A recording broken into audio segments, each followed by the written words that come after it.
Hey there, PowerPoint pros and beginners alike.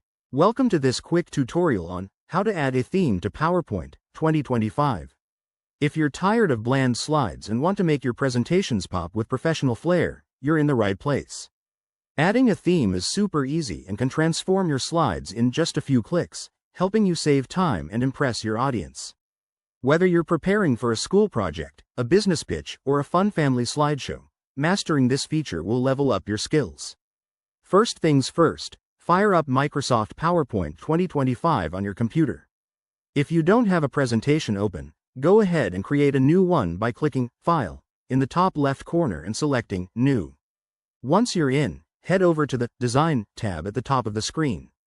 That's your gateway to all the visual magic. In the Design tab, you'll see a section called Themes. Click on it, and a gallery of built-in themes will pop up.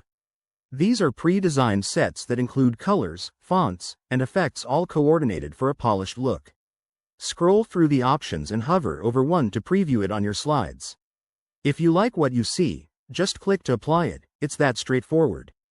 But wait, what if you want something more customized? PowerPoint 2025 makes it simple. After selecting a theme, you can tweak it further. For instance, click on Variants right next to Themes to change colors, fonts, or effects. If you're feeling adventurous, go to More Themes online to download fresh ones from Microsoft's gallery. Remember, consistency is key, so stick to themes that match your content's vibe. One quick tip: always preview your entire presentation after applying a theme to ensure everything looks good on different devices. And if you mess up, don't worry, use the Reset option to start over. There you have it, you've just learned how to add and customize themes in PowerPoint 2025. This small change can make a big difference in how your work is received. If you enjoyed this tutorial, hit that like button, subscribe for more tech tips, and drop a comment below with your favorite theme hacks.